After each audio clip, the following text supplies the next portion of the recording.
Bonsoir à toutes et à tous, nous sommes le vendredi 8 septembre. Installez-vous confortablement, nous allons découvrir ensemble le sommaire de ce journal. Retour sur l'hommage rendu au prince Régnier III ce matin au Conseil national. Événement retransmis en direct sur Monaco Info. Le ministre des Affaires sociales et de la Santé est allé à la rencontre des étudiants en médecine et en pharmacie. Un moment d'échange avec les futurs médecins et pharmaciens monégasques. Nous vous proposerons une immersion au sein du service des titres de circulation, que ce soit pour les demandes d'immatriculation, les permis de conduire ou encore les contrôles techniques. Nous recevrons le nouveau directeur des explorations de Monaco, Xavier Prache, qui remplace Gilles Besséraud, parti à la retraite. Ce samedi, le parc Princesse Antoinette accueillera la grande famille des Monégasques à l'occasion du traditionnel pique-nique ou Cavagnetou, un moment convivial pour se retrouver tous ensemble. Et enfin, le circassien monégasque Nicolas Gelmoni sera avec nous pour nous présenter son nouveau spectacle proposé au Grimaldi Forum, un Roméo et Juliette revisité. Vous l'avez peut-être suivi en direct ce matin du Conseil national, l'hommage rendu au prince Régnier III dans le cadre des commémorations du centenaire de sa naissance. Une cérémonie émouvante que nous relate Christine Datomel. Une cérémonie exceptionnelle qui rendait hommage au prince Régnier III, une cérémonie qui s'est déroulée ce matin dans le grand hémicycle du Conseil national en présence de l'ensemble du protocole. Mais fait marquant, l'ensemble de la famille princière était représenté, un lien particulier unissant le Conseil national au prince Régnier III. Un rôle majeur, un rôle central, puisqu'après une première organisation constitutionnelle en 1911, que l'on doit au prince Albert Ier, ce texte n'a pas donné une totale satisfaction malgré sa modernité, malgré ses progrès importants. Et donc toute une série de discussions étaient engagées entre les élus et le palais. Et le prince Régnier, lorsqu'il arrive au pouvoir en 1949, hérite d'une situation qu'il n'a pas voulu et va savoir avec beaucoup d'intelligence, de fermeté et de négociation discuter avec Louis Royglia en particulier, Joseph Simon, mais aussi s'entourer des meilleurs jurisconsuls français, le doyen Georges Vedel en particulier, et également prendre des conseils du Conseil de la Couronne pour aboutir à ce texte d'équilibre, ce texte de consensus qui est la Constitution de 1962, qu'il a véritablement porté, qu'il a voulu. Et on le sait, on a eu une accélération au début des années 60, en particulier grâce ou à cause de la crise franco-monégasque qui a permis finalement de resserrer les liens entre la population et entre les élus et d'arriver à un accord, ce fameux accord des volontés qui est d'ailleurs l'article 66 de la Constitution. Le prince Albert II poursuit aujourd'hui cette tradition en effectuant régulièrement des visites au Conseil national, la dernière remontant à mars dernier avec la remise des trophées de la femme. Lors de cette cérémonie ce matin, autre fait exceptionnel, voire même historique, les 5 derniers présidents du Conseil national étaient présents dans le grand hémicycle pour cet hommage rendu au prince Régnier III. À noter également la présence à leur côté de la veuve de Jean-Charles Ray. Lors de son allocution, la présidente du Conseil national, Brigitte Bocon-Pagès, a rappelé l'importance du rôle du prince Régnier III dans la Constitution et aussi l'attachement profond du peuple monégasque à ses princes. Le prince Régnier III a voulu protéger la population au travers de la première révision en 1962, également la deuxième en 2002. Il a voulu la protéger en écoutant la vie des Monégasques, les inquiétudes des Monégasques. Il a été nommé avec le terme vicissitude dans mon discours, effectivement, qui a été prononcé par un ancien président du Conseil national. Et je pense que le souverain, le prince, notre regretté prince Régnier III, a été vraiment protecteur de sa population, de la famille souveraine également, pour justement engranger une nouvelle histoire dans l'accord des volontés, qui nous régisse encore d'ailleurs aujourd'hui dans ce que nous vivons au quotidien par l'échange avec le gouvernement. Une matinée qui fut marquée également par un moment commémoratif avec l'émission du timbre premier jour. La famille princière, les membres du comité des commémorations du prince Régnier III et les anciens présidents du Conseil national ont ensuite clôturé cette visite au Conseil national en inaugurant dans l'intimité le salon Régnier III et l'exposition L'accord des volontés, une exposition qui retrace un parcours dans l'histoire de la Constitution. Ouverte tous les jours de 10h à 18h, cette exposition se tiendra jusqu'au 29 décembre sous la verrière du Conseil national. Son entrée est libre et gratuite. Le ministre des Affaires sociales et de la Santé a été à la rencontre des étudiants en médecine et en pharmacie ce jeudi soir, à l'occasion de sensibiliser aux spécialités médicales et pharmaceutiques qui sont et seront porteuses ces prochaines années à Monaco. Les explications de Vanessa Dessy sur des images d'Olivier Bonello. C'est un rendez-vous annuel avec les étudiants et internes en médecine et pharmacie. L'objectif étant de les sensibiliser sur les spécialités médicales et pharmaceutiques qui sont et seront porteuses ces prochaines années en principauté. Vous le savez, aujourd'hui, c'est un mystère pour personne, ce sont des professions dont on manque. Et je suis toujours très satisfait de voir que de nombreuses vocations au sein de nos jeunes voient le jour et qu'on puisse, par ces vocations, essayer d'assurer une relève et venir compléter l'offre de soins en principauté. Alors évidemment, c'est un projet à moyen terme. Moi, en tant que médecin, c'est toujours une satisfaction de voir qu'aujourd'hui encore, ces professions suscitent des vocations. Le conseiller de gouvernement a ainsi dialogué en présentiel et en virtuel afin d'éclairer les étudiants sur l'offre de soins actuelle en principauté et sur ses futurs besoins. Ça nous permet d'avoir une perspective sur ce qu'il y aura dans les futures années dans la principauté. C'est vrai qu'on ne sait pas trop de quelle spécialité il manquera en ville, à l'hôpital, donc ça permet de savoir aussi vers quoi on peut s'orienter. En plus, on rencontre nos futurs collègues. Puis en principauté, il y a beaucoup de demandes pour des médecins, donc on sait qu'il y aura toujours du travail pour nous. De plus, à la rentrée 2023, les épreuves classantes nationales seront remplacées par les épreuves dématérialisées dans le cadre de la réforme du deuxième cycle d'études médicales afin d'aider au mieux les étudiants dans leur travail de préparation. Moi, j'ai fait l'entre-deux. Donc, je viens de passer l'internat. J'ai commencé avec les nouvelles modalités, donc maintenant les QCM ont changé, etc. Mais c'est vrai que c'est Benjamin qui va vraiment vivre la réforme, qui a vécu la réforme de la première année et qui va vivre la réforme du concours des ECN, qui est maintenant les EDN. C'est dans 3 ans, donc j'ai encore un peu de temps, mais c'est vrai que ça a l'air une réforme assez complexe. Mais c'est vrai que maintenant, donc, il y a des oraux, ce qu'il n'y avait pas avant, en fait, des situations cliniques. Donc c'est un peu différent, donc comme c'est nouveau, il faut s'y entraîner aussi. Ce temps d'échange aura permis de rappeler que la pérennité du système de santé en principauté passe notamment par l'accompagnement des étudiants dans leur parcours d'études. L'actualité en bref, la No Finish Line se déroulera autour du chapiteau de Fontvieille du 11 au 19 novembre. Eh bien, les inscriptions pour participer à cette course caritative sont ouvertes, que vous soyez seul ou par équipe, que vous couriez, que vous marchiez un tour pendant 1 heure ou même un marathon par jour si vous voulez. Vous êtes tous les bienvenus et comme aurait pu le dire Neil Armstrong, c'est un petit pas pour l'homme et un grand pas pour la No Finish Line qui œuvre en faveur des enfants malades ou en difficulté.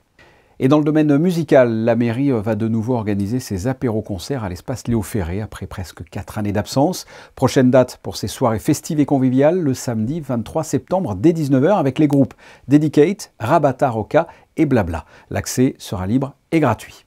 Coup de projecteur aujourd'hui sur le service des titres de circulation de la Principauté. Quelles sont ses missions? Quid de la rénovation des locaux effectués il y a 1 an?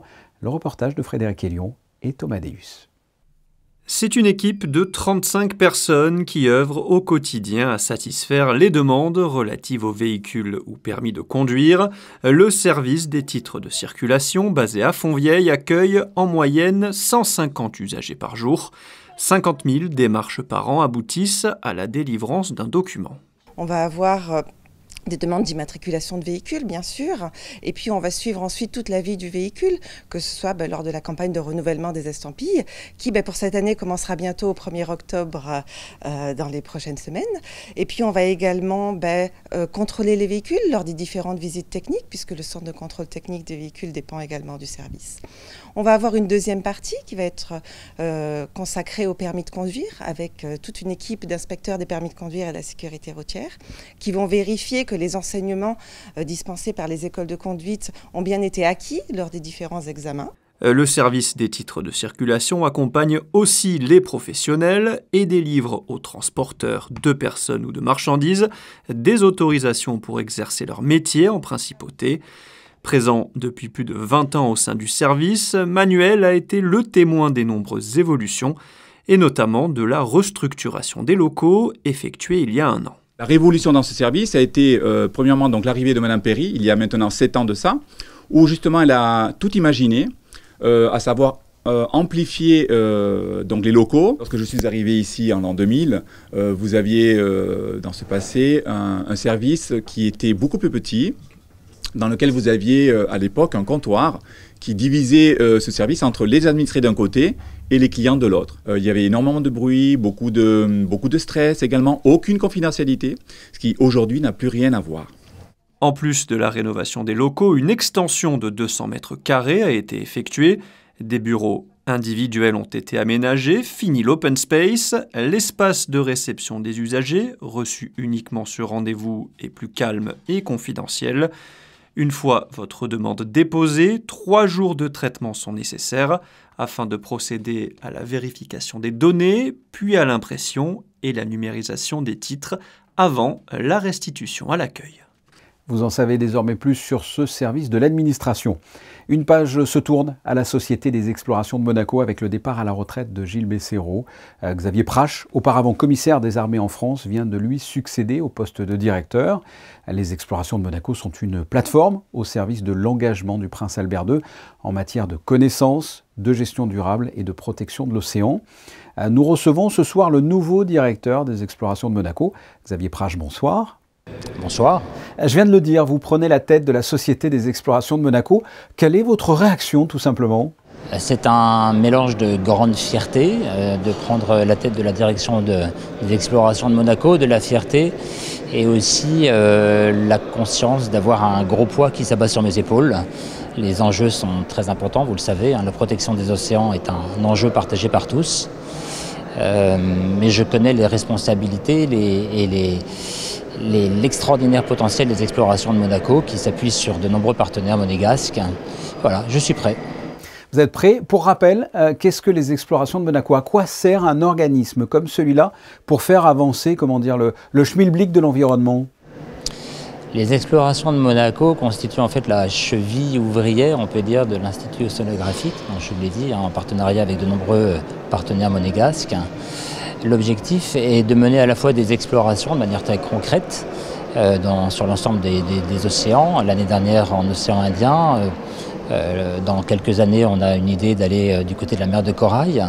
Donc mener des explorations pour essayer de mettre en pratique ce que le prince Albert Ier n'arrêtait pas de dire, n'arrêtait pas de scander, qui est faire connaître, aimer et protéger l'océan. Quelles seront vos missions, votre rôle? Alors moi j'ai plusieurs rôles. Le rôle d'abord c'est d'animer la petite équipe des Explorations de Monaco et d'arriver à monter ces explorations. C'est un rôle d'organisateur en fait, mais aussi de fédérateur pour fédérer l'ensemble des différents intervenants sur tel ou tel sujet, pour les faire travailler ensemble. Partir ensemble aussi, puisque l'année dernière l'Exploration de Monaco a monté une expédition de plus de 2 mois et demi à bord de la Goulasse en océan Indien, et donc faire vivre ce groupe pour que, in fine, on puisse arriver à des résultats très concrets dans le domaine de la médiation, de la coopération gouvernementale, et tout ça pour faire avancer également les mentalités sur la protection de l'océan. Vous êtes un militaire français, notamment dans la marine. Qu'est-ce qu'un militaire comme vous peut apporter aux Explorations de Monaco? De la rigueur peut-être? Qu'est-ce que vous pouvez apporter? Avant tout, l'amour de l'océan. Je pense que moi, depuis 33 ans que j'exerçais ce métier de militaire et marin au sein de l'institution militaire, la mer a toujours constitué un axe durant toute ma carrière. Après, ce sont des qualités mais qu'on retrouve partout ailleurs, de la rigueur, de l'organisation et puis du management d'équipe. Mais ça, je veux dire, il n'y a pas que les militaires qui sont capables de développer de telles compétences. Quelles seront les prochaines missions des Explorations de Monaco?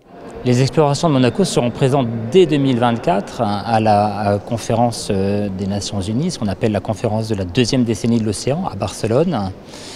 Cette conférence sera en fait le lancement de ce qu'on appelle la mission Méditerranée, qui s'inscrit dans un programme plus large du programme Méditerranée développé par l'Institut océanographique et qui consistera en fait à partir de cet épisode à Barcelone d'une série d'escales. Celle qui suivra sera à Athènes, sans doute au printemps 2024, et qui consistera en fait à chacune de ces escales d'organiser et de valoriser un certain nombre d'actions portées par la principauté qui seront associées par un déplacement du prince souverain et également par la mise en œuvre d'un certain nombre d'actions comme un programme scientifique, comme une exposition itinérante, des échanges, un dialogue.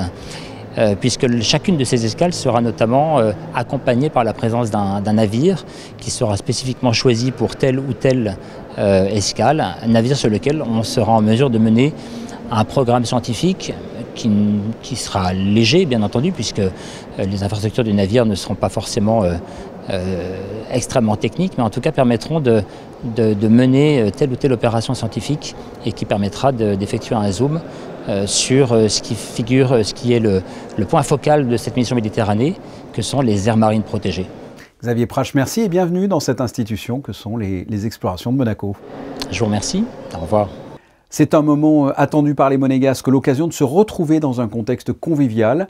Après plusieurs mois d'organisation et 3 semaines de préparation intensive, le parc Princesse Antoinette s'apprête à accueillir ce samedi soir le traditionnel pique-nique des Monégasques. Dernier préparatif et nouveauté, Anaïs Rieu était sur place avant le début des hostilités. Il marque la fin de l'été et la rentrée en principauté. L'incontournable pique-nique ou Cavagnitou se prépare pour accueillir les Monégasques comme chaque année depuis plusieurs générations. À la veille de cette grande date festive et conviviale, chaque détail compte dans le parc Princesse Antoinette. Plusieurs services sont concernés donc, pour cet événement, donc, notamment l'équipe des jardiniers, donc de la cellule animation. En fait, on est 10 jardiniers et nous, en fait, ici, ce qu'on fait, c'est du travail de jardinier tout simplement, et donc décoration, ombrefleurie, en même temps beaucoup de nettoyage et de la mise en place. Et ensuite on a aussi le service des STC qui eux font toute la mise en place de tout ce qui est table, donc parasol et chaises. Alors à savoir qu'ici ils ont amené quand même près de 700 chaises, plus 200 tables, donc ce qui fait quand même pas mal de travail pour eux aussi. Chaque année on s'attelle à préparer le repas du pique-nique pour la table princière. On s'y prévoit à peu près 2 jours avant le jour J. Donc depuis hier, on a commencé à préparer tout le menu. Et le jour J, voilà, ce sera une grande préparation ici pour mettre la table en place, la décoration et tous les différents plats que nous allons préparer. Cette année, plusieurs nouveautés sont à retrouver. Le périmètre des festivités a été agrandi. Des buffets en plus serviront les convives et enfin, une nouvelle spécialité culinaire sera proposée. Et cette année, on a ouvert une nouvelle planche qui est donc au-dessus du terrain multisport, qui va pouvoir accueillir un grand nombre d'invités. On aura un bar et un coin barbecue pour les accueillir. On a un stand de beignets de poissons qui est fabriqué par l'équipe communale de la ville de Dolcia. Donc ça s'appelle des fraîcheuils dits bacala. Et donc ils seront présents sur le parc pour cette soirée. La famille princière fera également l'honneur de sa présence dès la messe en plein air à 18 h, qui lancera le début de cette soirée tant attendue. Ce samedi donc au parc Princesse Antoinette. Le pique-nique des Monégasques, une tradition particulièrement appréciée. Quelles sont vos traditions monégasques préférées? Eh bien, Émilie Flamin vous a posé la question et voici les réponses. Le 19 novembre, la fête du prince, bien sûr. Et qu'est-ce qui vous plaît dans cette fête? L'histoire de Monaco, le prince représente l'histoire de Monaco, donc c'est normal qu'on fête sa fête le 19 novembre. De Monégasque, c'est au mois de novembre, le 19 novembre. C'est la fête nationale rien que d'ici. Il y a une certaine joie, il y a les manèges pour les enfants sur le quai, tout ça, il y a tous les drapeaux, c'est pavoisé. Ils font la place du palais, il y a des fêtes, des animations. Les barbajois, c'est culinaire, c'est les barbajois qui sont faits en Monaco. Parce que ça me plaît, ce qu'il y a à l'intérieur me plaît. Le barbagion, qui n'est pas une fête traditionnelle à proprement parler, mais qui est quand même dans toutes les assiettes les grands jours en principauté. Et on aurait pu citer également dans les grandes fêtes du pays, Sainte-Dévote le 27 janvier. Le Grimaldi Forum vous propose un show spectaculaire et acrobatique les samedis 16 et dimanche 17 septembre. Duel Reality, un Roméo et Juliette revisité. Et nous recevons le monégasque circassien et directeur artistique de ce nouveau show, Nicolas Gelmoni. Bonsoir. Bonsoir. Après Bohémia et Delirius, vous nous proposez un 3e spectacle consacré cette fois à Roméo et Juliette. Expliquez-nous ça. C'est ça, exactement. Donc, c'est la 3e année consécutive. Maintenant, on emmène un nouveau spectacle au Grimaldi Forum. Donc, cette année, un petit peu un concept différent. On n'a pas la Spiegel Tent. On s'installe pas sur l'esplanade comme les 2 dernières années, mais on s'installe dans la salle des Princes. Donc, un nouveau challenge. Très, très grande salle, très belle salle et un spectacle de cirque contemporain. Donc, un peu moins cabaret que les 2 dernières années. Un spectacle tout public qui raconte à travers des prouesses techniques, on va dire, l'histoire de Roméo et Juliette, effectivement. Qu'est-ce que l'on va pouvoir découvrir concrètement sur la scène de la salle des Princes, là au Grimaldi Forum? Alors là, c'est un spectacle de la compagnie québécoise Les 7 Doigts de la Main. C'est une très très grosse compagnie canadienne avec qui je travaille depuis plusieurs années. Et c'est un spectacle qu'on a créé à la base pour les bateaux de croisière de Richard Branson et leur compagnie Virgin Voyage. Et là, en fait, les spectacles ont lieu encore sur les bateaux et on commence une tournée européenne et nord-américaine avec ce spectacle dans les théâtres. Donc, Dual Reality, c'est vraiment 10 artistes sur scène, 10 artistes exceptionnels. Vraiment, c'est des belles disciplines et c'est 2 équipes qui s'affrontent, en fait, les rouges, les bleus. Et c'est vraiment, on veut créer quelque chose d'immersif aussi pour le public. Donc, le public va être séparé en 2, le côté rouge, le côté bleu. Et on veut vraiment que le public rentre comme dans l'expérience de Dual Reality et qu'ils puissent s'impliquer avec leurs équipes. Ils veulent voir leur équipe gagner et voir qui arrive vainqueur à l'issue de ce beau spectacle. Voilà. Oui, j'ai regardé le teaser. J'ai trouvé ça assez moderne, je me trompe? Non, pas du tout. Effectivement, c'est vraiment du cirque contemporain, donc c'est quelque chose de plus moderne. On essaie de raconter une histoire à travers l'acrobatie, la danse, le théâtre, le chant. C'est vraiment, on s'éloigne du cirque traditionnel et on fait quelque chose de beaucoup plus contemporain, effectivement. Et cette année, ce sera en lien avec le centenaire de la naissance du prince Régnier III et la Journée internationale des droits de l'enfant, hein. Effectivement, donc voilà, pour la 3e année, on voulait comme pouvoir rendre aussi à la principauté quelque chose et de s'allier et de se créer un partenariat avec la Journée des droits de l'enfant, c'était important aussi pour nous. Donc on va pouvoir donner des bénéfices, je l'espère, avec la direction de l'Éducation nationale de la jeunesse et des sports pour le préventorium Régnier III à Madagascar. Et aussi, on a un package VIP où là, les bénéfices de ces billets-là iront directement à la Journée internationale des droits de l'enfant. Vous en êtes à votre 3e show que vous présentez à Monaco. Parlez-nous de la complexité d'organiser des spectacles de cirque et d'acrobatie comme ça. C'est pas facile. Produire dans les arts vivants de nos jours, c'est toujours un challenge, mais je pense que c'est important et ça me tient à cœur de pouvoir au moins une fois par an emmener un spectacle, que ce soit voilà, le concept comme les 2 dernières années en Spiegel Tent et une version plus cabaret, ou maintenant voilà, pour essayer cette 3e année un spectacle en théâtre. Voilà, on est encore en train de voir qu'est-ce qui marche le mieux, qu'est-ce qui plaît le plus à la principauté. Par exemple, les 2 dernières années, on avait eu des retours que beaucoup de gens étaient comme « Oh, on veut pouvoir emmener les enfants aussi, on veut pouvoir faire profiter à toute la famille. » Donc cette année, on emmène un spectacle un petit peu plus familial qui est ouvert à tout le public en fait. Et en plus du spectacle, il y a une expo photo, c'est ça ? C'est ça, donc une expo photo qu'on ouvre mercredi. On fait un vernissage à la galerie Camille à Monaco, qui sont nos partenaires officiels maintenant depuis 3 ans. C'est une très belle exposition photo. En fait, donc, on a 2 artistes du spectacle qui sont aussi photographes, aussi bons photographes qu'ils sont acrobates. Et on a fait une sélection de leurs photos du spectacle Dual Reality, parce que vu que le spectacle, ça fait 3 ans qu'il existe maintenant, il y a beaucoup de personnes, beaucoup d'acrobates qui ont eu l'occasion de faire ce spectacle. Et on a vraiment pris une sélection des photos. Et on a une belle expo, voilà, un petit peu derrière moi, il y a déjà quelques photos qui sont installées, qui aura lieu la semaine prochaine. Et pareil, s'il y a des bénéfices, et les fonds iront directement à la Journée internationale des droits de l'enfant. Dual Reality est à découvrir donc le samedi 16 septembre à 20h et le dimanche 17 septembre à 15h au Grimaldi Forum. Vous l'avez dit, une partie sera reversée à l'édition 2023 de la Journée internationale des droits de l'enfant pour le préventorium Régnier III de Madagascar. Nicolas Gelmoni, merci d'avoir répondu à mes questions. Merci à vous. Et toujours au Grimaldi Forum, les Thursday Live Sessions ont effectué leur rentrée. Ce sont des concerts gratuits à l'espace Indigo. On écoute la directrice des événements culturels du Grimaldi Forum à propos de cette nouvelle saison.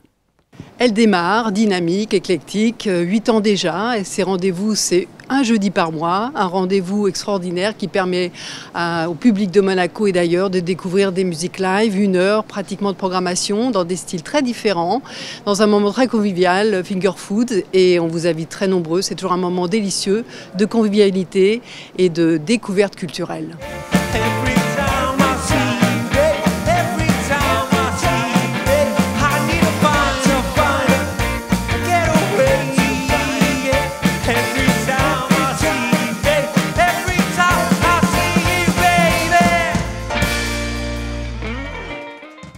Toujours dans le domaine culturel, l'espace 22, situé boulevard d'Italie, propose une exposition collective, La Donna, qui est un nouveau regard sur la femme, où 12 artistes expriment leur propre vision de la féminité. C'est une exposition organisée par l'ACFA, c'est à découvrir jusqu'au 12 septembre. Vous voyez là sur ces images, un des 12 artistes lors de son vernissage en pleine performance, Eric Raffi.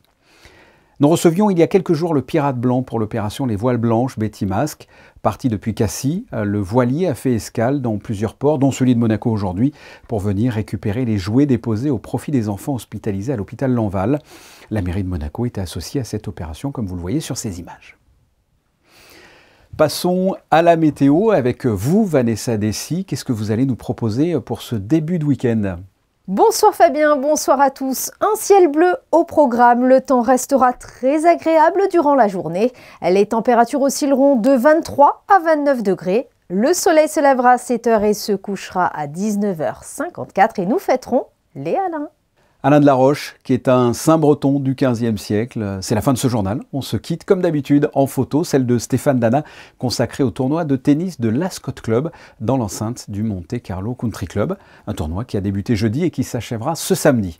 On se retrouve justement samedi à 19h. Et oui, l'actualité sur Monaco Info, c'est 7 jours sur 7, que ce soit sur vos téléviseurs ou sur vos appareils numériques. Je vous souhaite de passer une excellente soirée. Au revoir.